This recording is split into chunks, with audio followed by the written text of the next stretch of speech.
Good morning, and thank you for joining our session about the General Data Protection Regulation. I appreciate you all being here. I just reminded you about the poll, so if you haven't taken a moment, please open the Whova app and enter your response to the poll. We were going to survey people in the room, but we realized it's probably better to ask some of these questions anonymously. And I'll share the poll results before we get started in just a moment.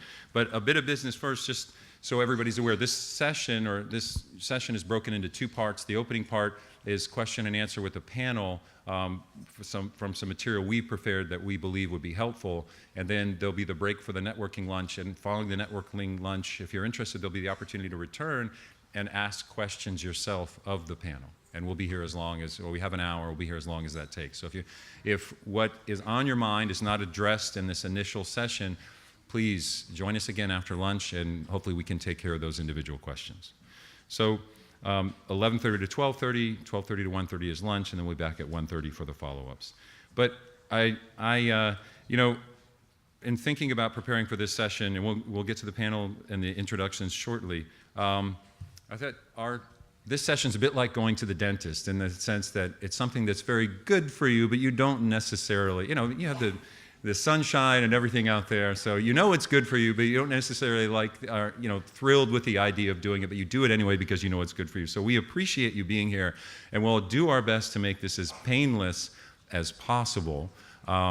And really, all the panel members agree, and they're sort of subject matter experts in their own aspects of our industry, but our goal or our hope is that people following this session will feel reassured about the legislation in general and about whether or not you have taken the necessary steps to prepare. There are a lot of questions still out there that we'd like to answer, but hopefully this will all seem less daunting by the time we're all done.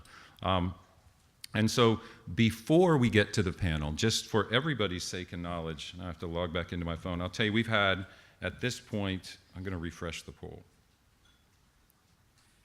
71 responses, and starting at the top, 56% or 40 respondents are confident that their organization has taken the necessary steps. 30% or 22 respondents are somewhat confident that their organization has taken the necessary steps to prepare for May 25th. And then 12%, which is 9 of the respondents, are not particularly confident that their organization has taken the necessary steps and that they're well prepared for May 25th. And that's good to know. Hopefully some of those people will move up to the somewhat confident results by the time we're done with the poll. But to open things up, we'll just jump right in, and I'm going to ask our panel members to each introduce themselves. Oh, and one last slide. Just a reminder that we're on the clock. I wish I could have this thing running, actually, but to my best calculations, at the start of this session, or at the moment I'm speaking now, we're something like 28 days, 12 hours, and 28 minutes away from implementation of GDPR. So our topic is time sensitive, and we'll leave this up there just to remind you of that fact. I know I said we were going to reassure you, but in any case, so for the panel, if you would please each introduce yourselves, and then the opening question is, what has the arrival of this legislation meant for you in your professional role? We're not asking in the sense of internal preparations that your organization has made in order to ensure compliance. We're more interested in how GDPR has impacted your work with clients, business partners, and suppliers or vendors. So please, if we could start with Gordon. Good morning, everyone. Right, well, a little bit about my background. I'm a lawyer. No booing and hissing, please. I started working with relocation companies, and in fact formed a relocation company back in the mid-80s. So for 20-odd years after that, I was working very much in the relocation industry in a relocation management company, and then went back into private law to advise relocation management companies, and suddenly GDPR comes along and I become a data privacy lawyer. So 90% of my time is spent advising organizations on the GDPR, and I'm still learning because every time I have a conversation, particularly in the relocation industry, some new perspective arises, and so for me, this is educational rather than just imparting knowledge, though I hope we can do some of that. In terms of how the GDPR has affected me and the work I do, I guess over a year ago, a session like this would be very high level. You know, we'd have bullet points about what is the GDPR. Whereas today I'm finding it's more about running workshops on aspects of the GDPR for organizations. So it might be, one I've got next week in London is the role of the data protection officer in a relocation management company. So it's very, very much more detailed now, working out exactly what it means on the ground. I spend a lot of time reviewing documents related to, you know, updating consent forms or forms of contract, that kind of thing. And then wearing my most important hat, legal advisor to EuRA, we've been doing the GDPR stuff for EuRA, which has involved throwing out tons of documents, complying with the deletion process, and then dealing with the other aspects of making sure members of EuRA are consenting to how their data is used, and they understand how their data is used by EuRA.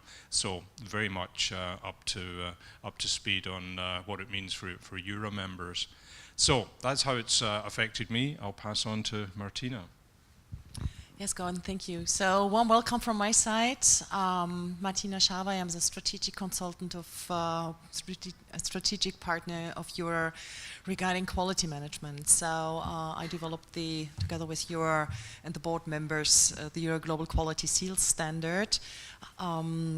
2008, so it's a progress during the last 8 to 10 years of the standard. We're reviewing the standard every year, so of course it was an easy decision last year to incorporate the major requirements which are stated in the GDPR. Of course, it's not possible to incorporate all the requirements, but we assess the requirements from a view of a relocation of the relocation industry, and decided on stuff we like to incorporate into the standard. Yeah, so the standard, the 2018's Global Quality Seal Standard, is out since December last year. Those who are certified based on the Global Quality Seal Standard have to incorporate the GDPR requirements this year, because everyone has to update based on the new release of the standard. Yeah, that was a major issue next to EuRA. I'm doing a lot of training and workshops like Gordon in questions regarding GDPR, and especially in the country-specific interpretation, of course in Germany, because I'm based in Frankfurt, and that is very interesting as well, because it's a European law, but each country in Europe has some bits and pieces and some interpretations which might be slightly different from country to country. Yeah, that is really interesting. So, thank you so much, and I'm looking forward to all your questions and the discussions. Good day, my name is Paul Coleman. I'm with Turn Financial Group, and I work with Lloyd's of London as a tribunalized cover holder.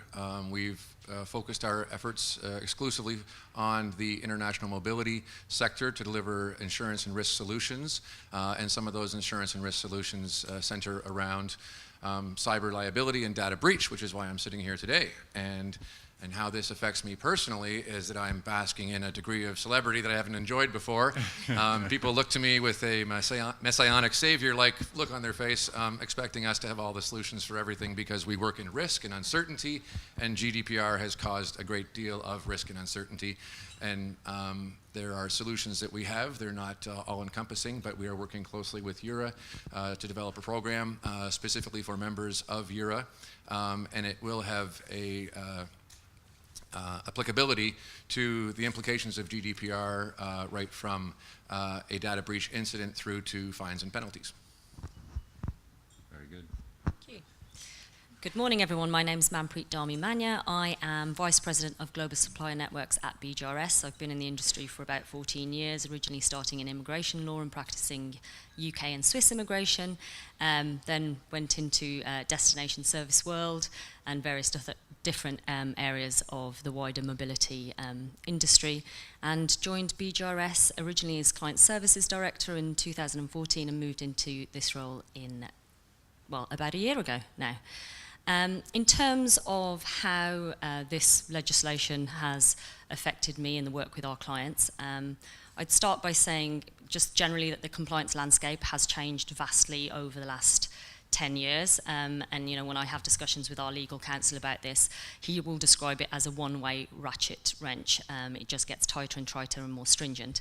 And what we've seen over the years is, whereas in the past there would be, you know, a vague mention of data protection and confidentiality in client contracts, you know, that one paragraph that basically said, keep it safe, don't throw it in the bin, maybe shred it, think about not selling it, has now turned into, in many cases, contracts that are 80, 90 pages long, of which 30 or 40 pages are dedicated solely to data protection and confidentiality. So we, in terms of my day-to-day work, where we really see the impact on the client side, is that we're very frequently audited by our clients to what we have signed up to in their contracts. They don't want to just, you know, accept what we've put in writing. They want to really check and see the evidence of us walking the talk. So, you know, just in the last couple of months alone, in our London office, we've had 4 separate clients that have sent in a group of auditors that have stayed on our premises for a week or two, you know, really drilling us on what we do around data protection and security, as well as various different other elements of support for them. With regards to how it's affected our business relationships with our partners, well, we've made massive investments, you know, in our IT systems, amongst many other areas. We've also sought external legal advice on the GDPR because it is a very complex legislation, and you know, we want to be sure that our interpretation is valid. And then with regards to our supplier partners, some of them will have heard me talking about GDPR this morning in our supplier network session. You know, they have, you know, we're passing on, I suppose, some of our responsibilities and obligations to our supply partners. They are an extension of us, so you know, we are sharing with them an amendment to our contractual arrangements, and really asking them to look at their data flows and how they work with the data that we share with them, because we have all got a duty to keep it safe. Thank you. Thank you. Thank you. My name is Ronald Houskamp, founder of Relocation Online. We offer a platform for destination and immigration services. Dual career, I guess, in relocation and technology that we've been able to combine in the new business. GDPR actually has made me a part-time attorney as well.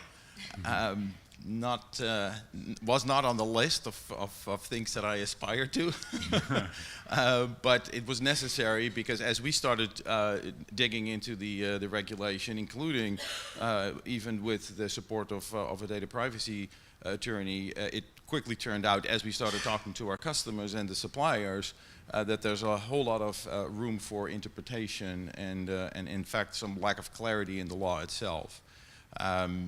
Relationship-wise with some of our partners, we've actually changed partners.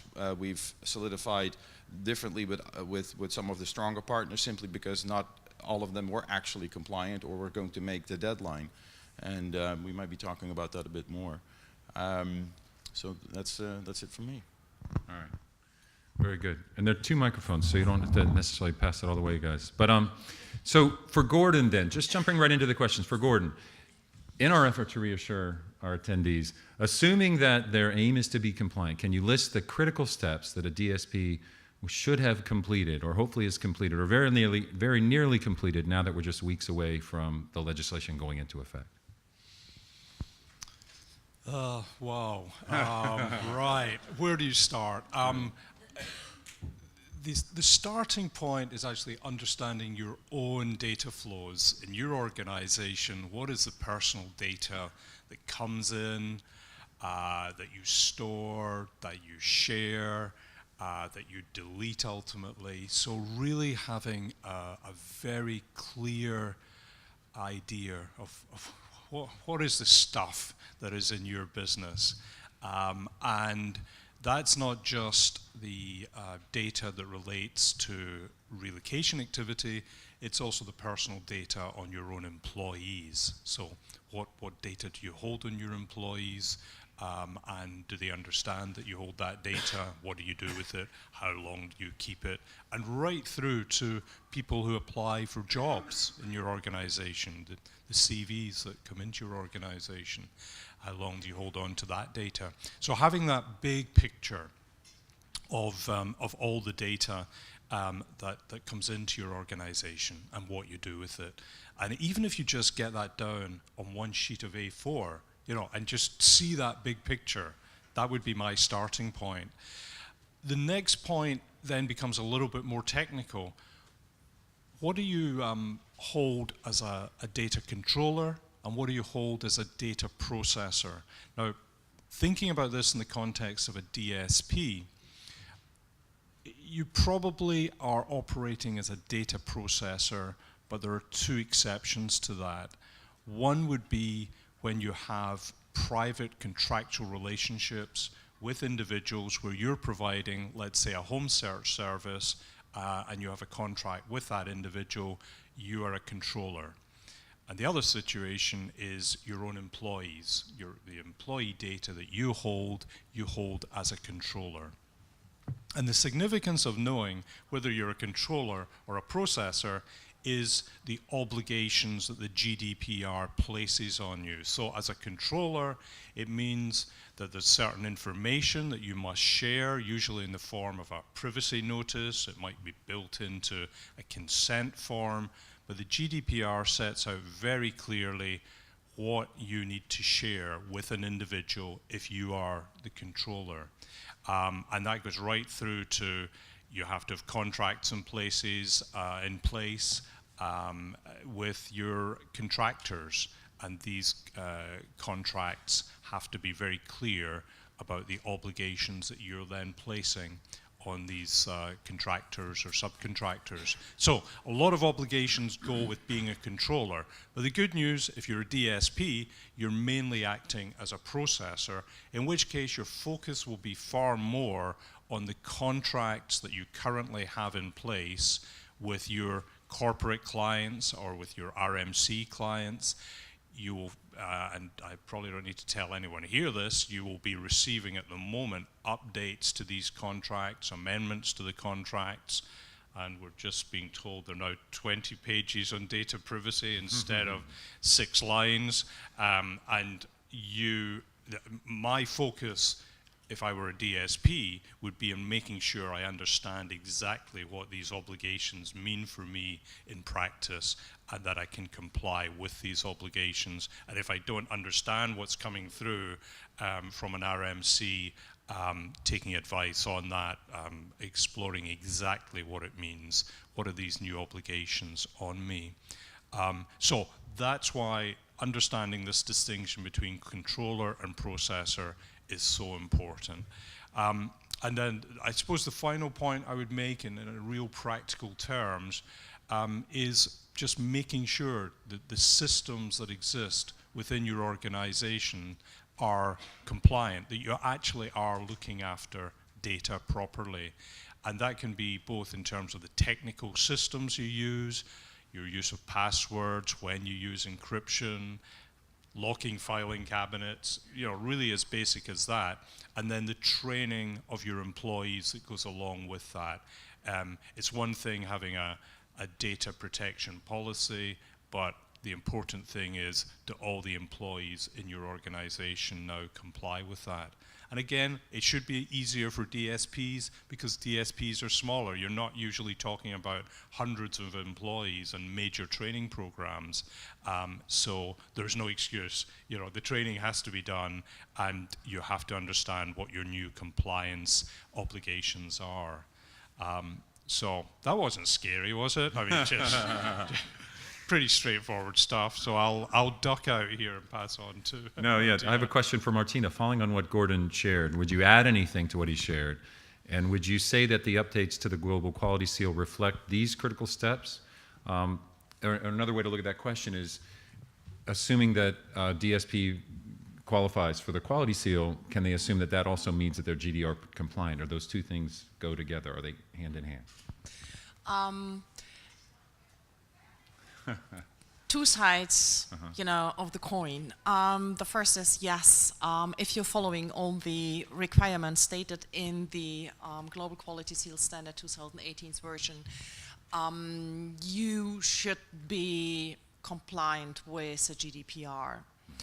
The second is it's audited on from an external auditor, and as you know, those of you who are certified and audited by the external auditor is checking the whole system compared to the minimum requirements of the Global Quality Seal, and it happens during more or less on 1 until 2 days, so it's a really short time.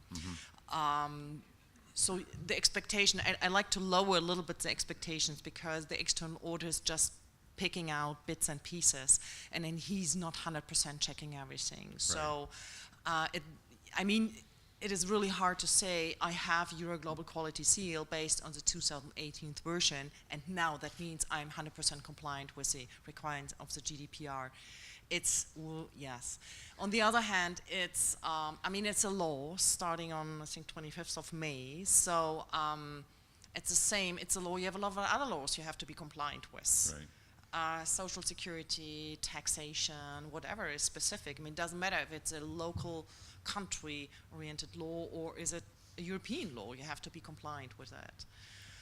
Your second question, if everything is covered, yes, and I like really the easy way how Gordon described it, what you should do as a first steps in order to get a good picture where your data coming in and where your personal data of your employees as well as your clients and customers are stored.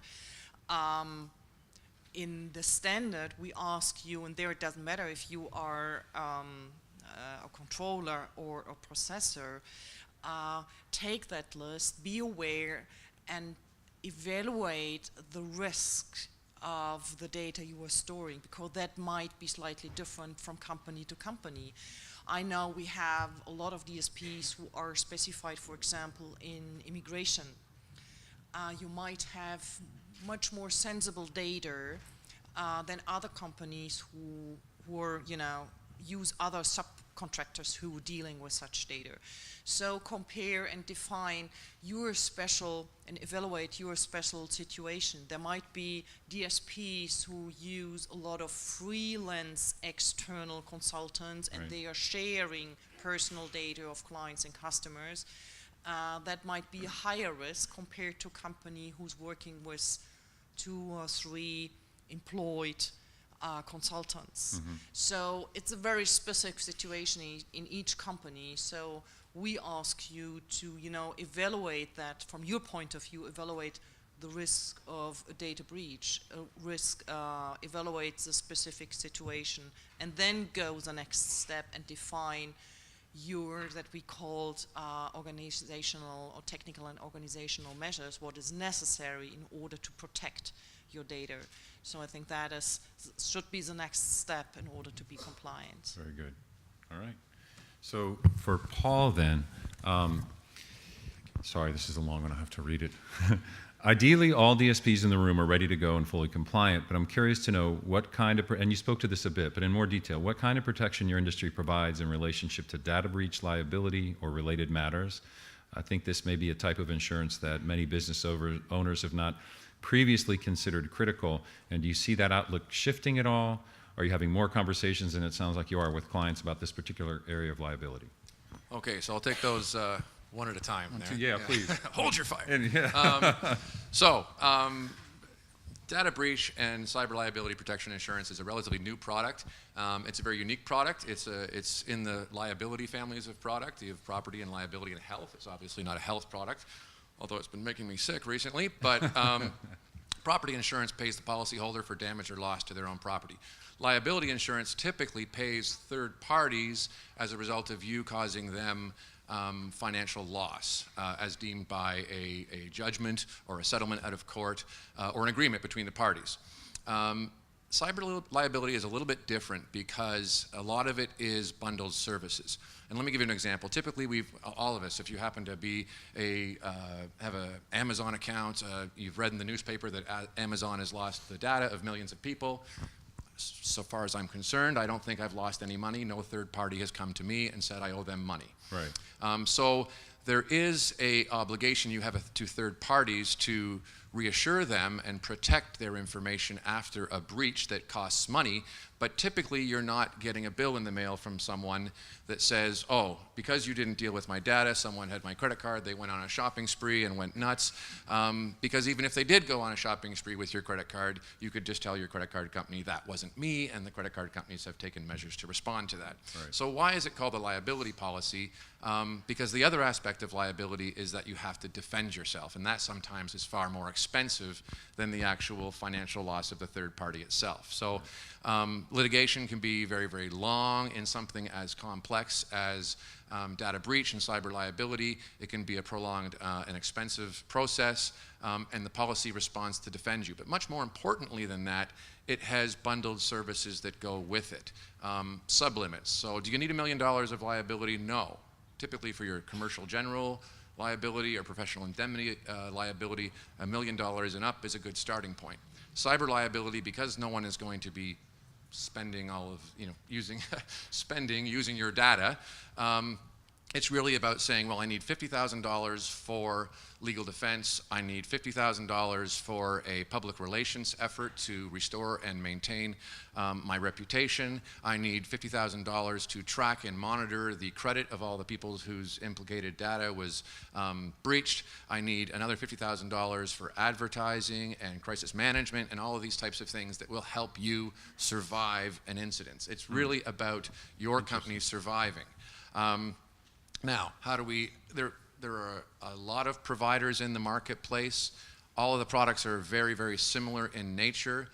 What makes them unique are the services that they provide, those bundle of services, and you have to look at those bundle of services and determine whether those services are well suited to your industry and to your size of firm. Some of them are geared towards Fortune 100 multinational blue chip firms.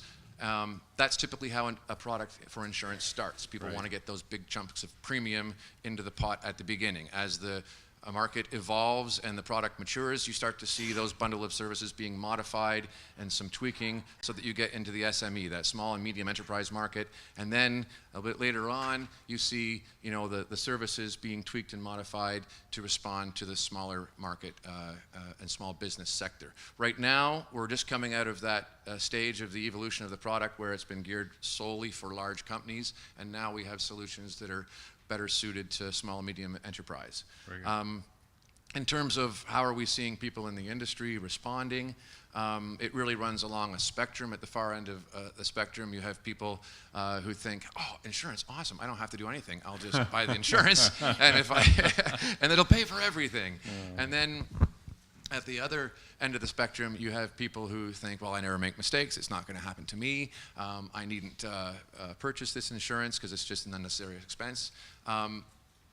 Bad things happen to good people. You can be 100% compliant with GDPR and have a loss. Being compliant does not mean you will not have a loss. Right. And, I worked for a company many years ago, and we had an incident that, despite our best efforts, and we work in the financial services industry. So in terms of how this has affected us, really, I work at Lloyd's of London. It's the most compliant, heavy place in the world. The audits are incessant. What it takes to become a cover holder and maintain that. Anyone who works and operates in the financial services industry has had to surpass hurdles for compliance as it relates to personal data for a long time. Now, the rest of the world is starting to realize what we've been living through all this time. So to that extent, it's a little comforting. We had an incident where an employee who was a terribly happy individual, like a little too happy, every single day came in, and one day this employee stopped taking their meds. We had no idea. We can't ask about someone's medical history. And they started to have paranoid delusions that their coworkers were scheming against them to ruin their lives. And the way they wanted to get back at us was to take a hard drive to work and take all the personal data of our major employees and post it online on a dedicated website with keywords about our company. And so our largest client phoned us one day and said, one of our employees just Googled their name, as you do from time to time, and they found all of their personal medical information posted on the internet in an unprotected environment. This is the reassuring part, by the way. Yeah, this is how we're going to reassure you. This goes to show that you can be as compliant as whatever authority may determine, but you are still subject and liable to these kinds of exposures. Absolutely. Being in the financial services industry, we had bought this insurance, and so we were able to go into crisis management mode to engage providers across the board that helped us live another day. Very good. All right, great example. So, Manpreet, what steps, and you spoke about it briefly, but if you can add a little bit more, what steps has BGRS taken to ensure that the supply chain is compliant, and are you in a position to provide guidance to suppliers on GDPR compliant? Very short answer. No.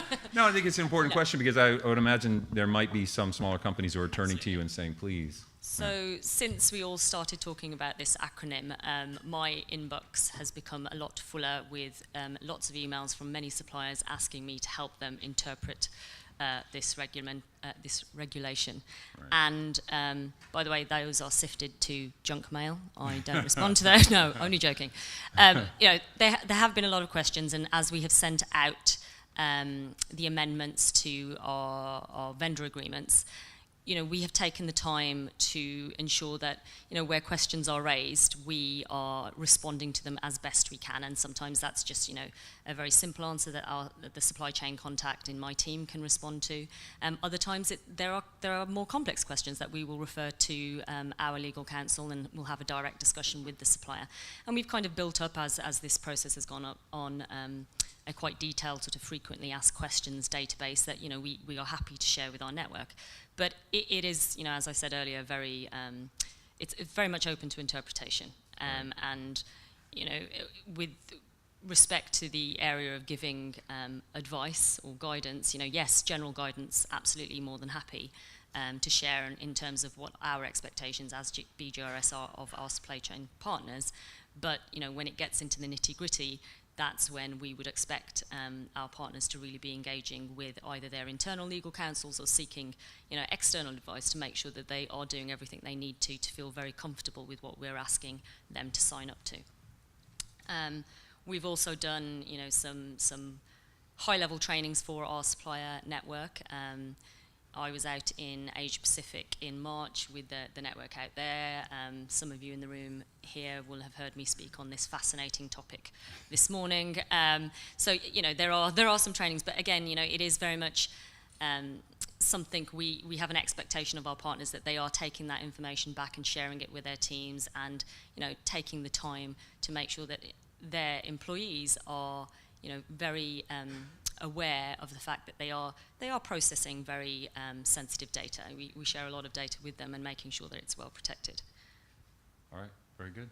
So Ronald, this room, there are a lot of maybe clients or potential clients, people using your system, and how much are they leaning on you to ensure that they're compliant, and what steps have you all had to take, appropriate or not, how much have they turned to you to ensure that they're compliant, and then what steps has your organization had to take in general in order to prepare for May 25th?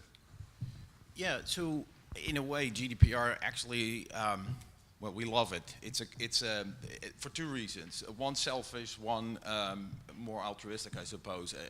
Starting with the latter, the spirit of GDPR basically says, look, it's your data, and you should have essentially control over it as much as you can, and the assurance that it will be kept private and only for the purposes of which you're sharing it with.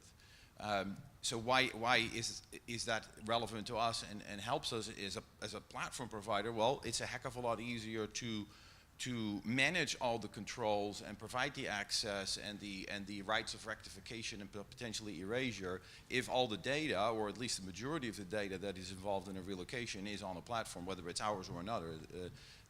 So I think in that context, it's a law that actually brings a lot of other compliance issues and other sort of trends together, for which reason we enjoy it. The headache part is in the list of work that we have to do, and I've sort of broke them into three categories: sort of the preparations, the legal construct, and then the work we've had to do in the application.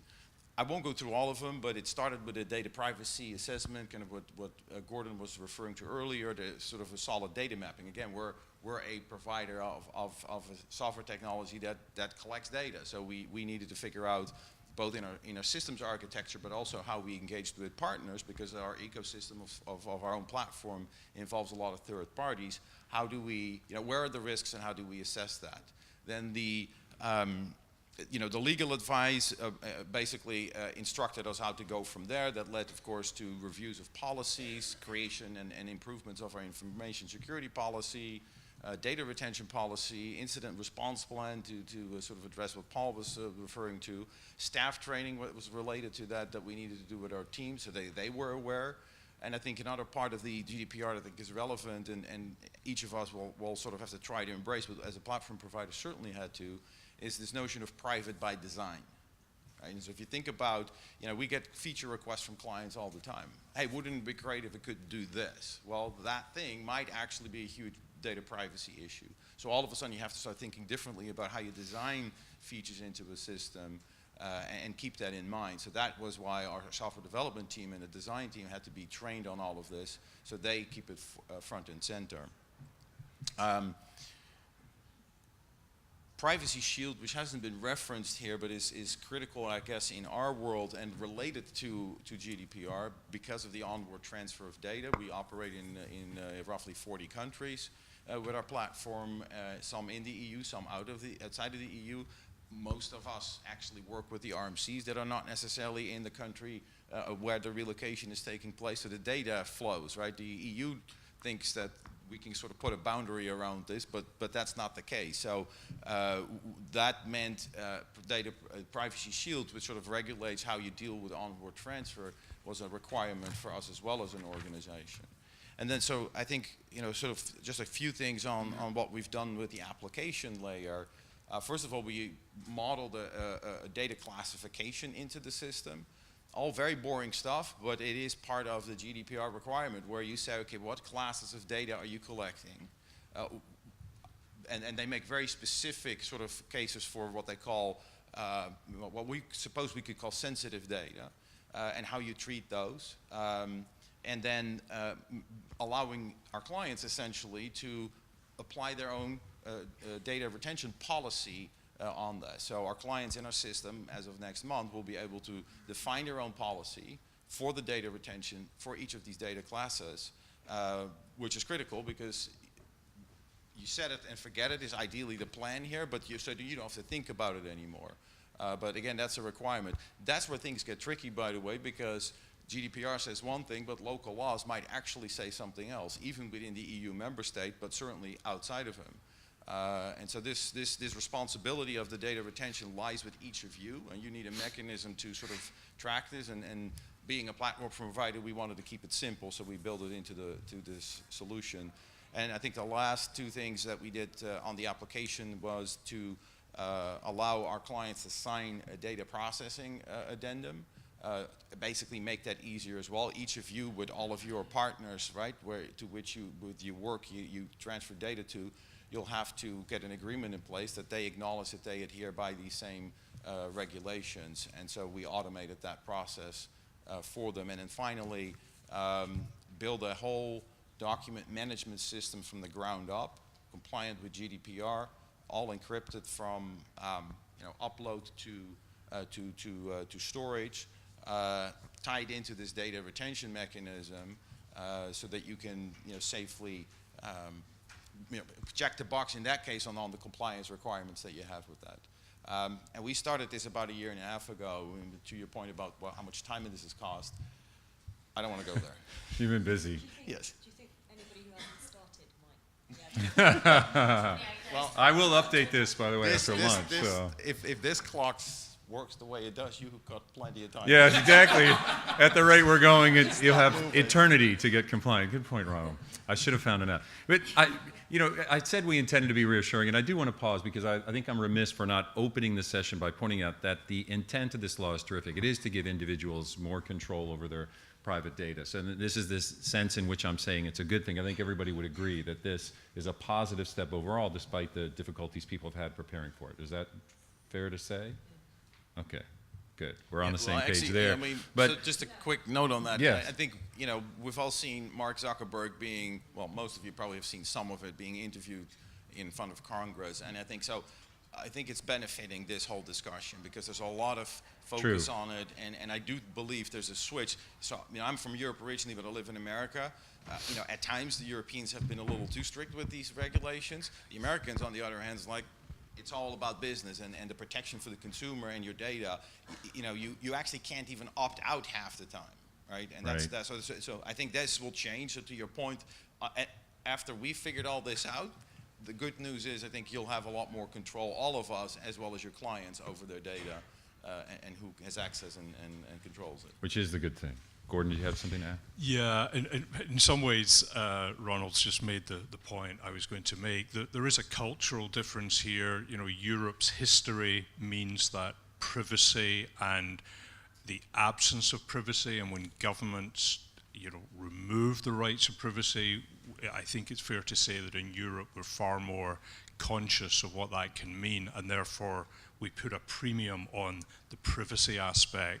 And yeah, just as you said, in North America, that can seem like, well, this is way over the top. You guys are getting the balance wrong. And I think what we will find, though, is that the GDPR does become a global standard. And particularly when we figure out the stuff we don't quite understand yet about how it works in practice, once we have figured all that out, I think, particularly in the relocation industry, it will become the global standard. Yeah, we sort of touched on this. I think, Ronald, you mentioned the differences between individual countries and their regulation. The other aspect of GDPR, the other objective of GDPR, was to simplify the regulatory environment, at least within the EU.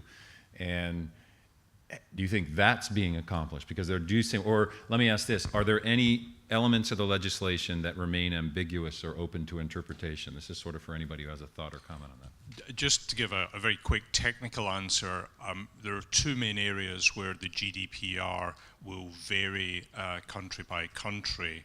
I think they call it derogation rights, and one is in employment law. So it's, the individual EU states all have their own employment law, and that will continue to be respected. So where you have GDPR in the employment situation, countries can make slightly different rules around, what data can be held, etc. And the other area which some allowance is made for is in terms of children and age of consent. That can be anywhere between the age of 13 and 16. And countries can make their own choices on that. Interestingly, the reason it's as low as 13 is because the law in Ireland, where most of the big data companies are, the Googles of the world, chose 13. And that means that other countries kind of had to follow suit to an extent. But anyway, between 13 and 16, so we will find slight differences there. Okay. Anybody else on ambiguous legislation? Well, it's ambiguity. Working from Lloyd's. Lloyd's has studied GDPR-informed committees and worked with associations and organizations, multinationals, very closely, and have asserted their leadership position because they've been involved in compliance. I don't know if you're aware of this. Lloyd's is not an insurance company. Lloyd's is an insurance marketplace that has existed for hundreds of years, and it exists independently, extra-regulatorily, extra-legislatively, because it has committed to the financial services authorities in the UK that we will be more compliant and more draconian in the way we operate than you can ever be, because we have to operate in 200 countries. And until such time that we are less compliant or less regulatory than you, we'd prefer to stay the way we are as independent. And so the authorities are watching very, very carefully, and that was going splendidly. And then this thing called, I don't know if I'm allowed to say the B word here, but Brexit came about. And two words. It's a compound word, I believe. So anyway, Brexit happened, and here you have this independent marketplace that exists within the UK, which was, and currently remains, part of the European Union, but shortly will be outside of the European Union. And there's a lot of saber rattling right now about what's going to happen, and Lloyd's has gone to the extent to open an office in Brussels if it doesn't get what it wants from the United Kingdom. Not that that's going to add any more clarity or anything, but we watch carefully and see what the implications are as a financial services provider, to which Lord we will have to bow before when all of this shakes out. So Interesting. it's interesting times. Wow. You know, going back to the sort of the difference between the way Americans have interpreted the, you know, the value of protecting individuals' privacy versus the Europeans. There are also, and this is more of a curiosity of mine, I apologize, but I think it may be relevant because the younger generation is going to become more and more of our assignees. There also seems to be a generational difference in a willingness to make private data available for these, you know, online companies. Is that, I guess it's not really relevant because the insurance is going to cover, the legislation is going to cover everybody regardless of those factors. Yeah. So this was more of an observation, I think, than a question. Yeah. I'm just going to yell. Yeah. We find that oftentimes when we roll out a program that has some mandatory or opt-in or opt-out element, that we get into huge, you know, zesty debate of how we're going to do this. And I think that the society has really become inured to just accept the terms of your software licensing agreement, and we you know, we look at legislation, we want to be compliant, and we do all the things we're supposed to, and then we throw it out there and we expect the huge blowback, and it just doesn't come. Right. I'm going to take a slightly different point of view on that. I think where we're heading with this is, and somebody posted this online, so I can't take credit for it, but whenever you are having the conversation about data privacy, replace the word privacy with consent. And think about how that actually changes the conversation. And I think that's what needs to happen. I think that's why Congress in the US was, you know, interviewing Zuckerberg, even though admittedly the legislators clearly didn't actually understand the technology, right? Because when Zuckerberg said, hey, can you clarify some of this? They had a well-prepared question, but they couldn't really do the follow-up. So I think there's a lot of challenges with this, but I think it's heading in the right direction. But I think the focus has to be on the consent. Right. That we are in control of our data again, and I think that will happen. Somebody's asking. Every time they're going to use it, they're asking. And ironically, even though technology to a large extent has created this problem, I also think it will be able to solve it. Right, by making that, you know, the consent a requirement to move forward. Well, one of the things, because, you know, we did this poll, and I'll share the results again. There are a few more returns. I'll share the results when we come back after the break. But when you talk about how confident you feel that, you know, how well prepared you feel your organization is, I think it might vary by individual. In other words, for some of us, myself included, who aren't completely familiar with the legislation and it doesn't necessarily fall under our area of responsibility, it's somewhat difficult to answer that question. But there's this role of DPO. I mean, my sense from listening to all of you is that what every organization is going to need is at least one individual who's well-versed and very familiar with this legislation and how it impacts their organization, which leads to a question for you, Martina. I think that having a DPO is a requirement of the quality seal. Is it a requirement of the legislation as well? And if not, why was that the thinking for the quality seal? It's not a standard requirement in the legislation. You have to have a company which Gordon, I think 350 employees. You have to process tremendously personal and sensitive data, and so on and so on. So normally, by legislation, it's not required to have a data protection officer for the regular DSP. That's correct. There are definitions such as a public authority has to have a DPO, and if you're involved in high volume, high risk, etc. Yeah. There is an interesting point here. I think a lot of relocation management companies will take a decision to voluntarily appoint a DPO. But there's no halfway house. If you call somebody a DPO, that DPO then has to be a specialist who is fully trained in data privacy law.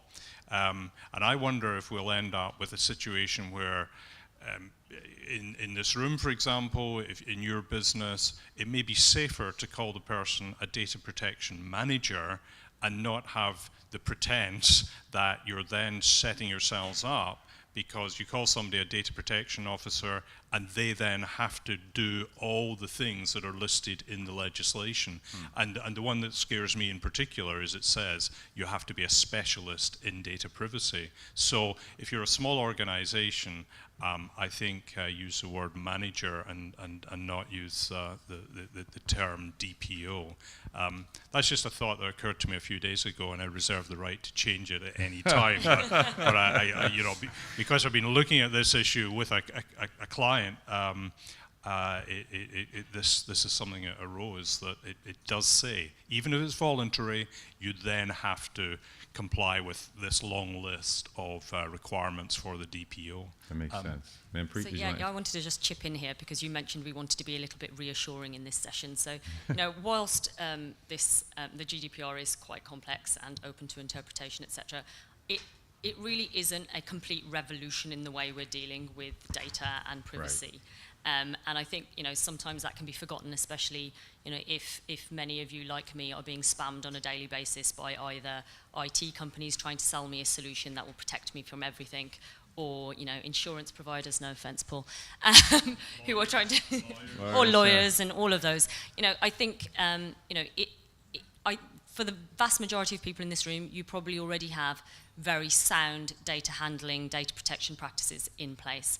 And I, speaking for my organisation, whilst, yes, we will be appointing a DPO or have appointed a DPO, and we also will have an auditor who will, now specialised position will be going out to our supply partners and, verifying that this new amendment that they've signed up to, that they are actually doing what they say they're doing. Our view on it is not, oh, we want to go out there and catch people and, frighten them and scare them. It really is, we want to help you to improve as well. So, audit, as our legal counsel would say, is like nobody gets 100% on an audit. That's not the way they work. It is all about continuous improvement. And that's certainly the way we would view it with our network.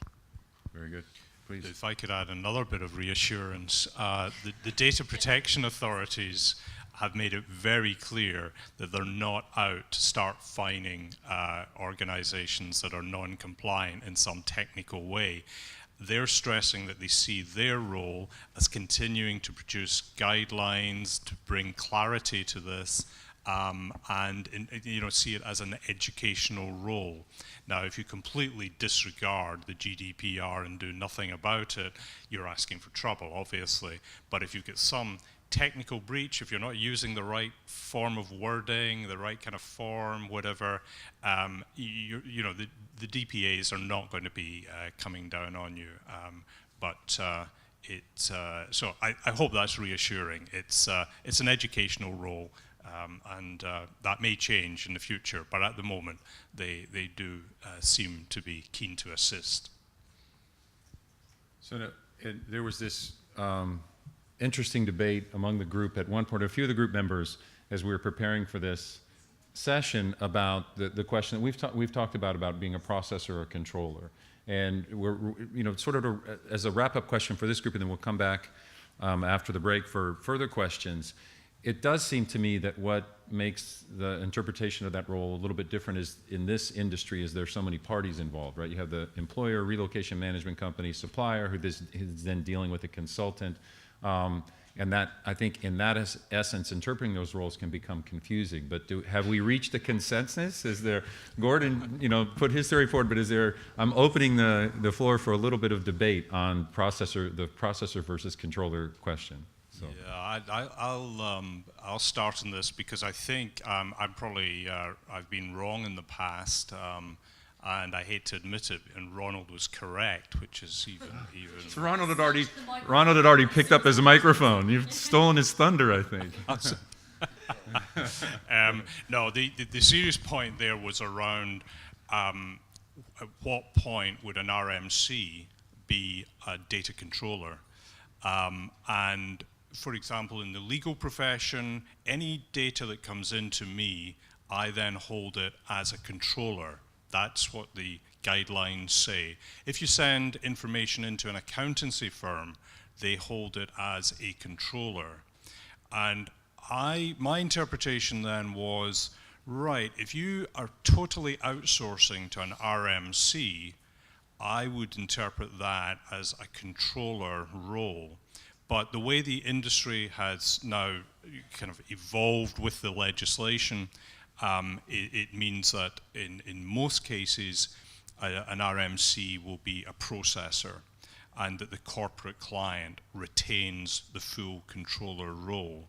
Now, there may be exceptions to that. I mean, I know one in particular is if you're operating a guaranteed sale program for a corporate client, you will almost certainly be treated as a controller because you're contracting direct to buy in a property and everything that goes with that.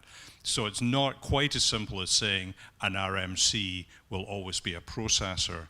But the way it's settling down in our industry at the moment is that the RMC role is largely a processor role, which means a DSP is a sub-processor, and your contractors are sub-processors. You know, the theory would go.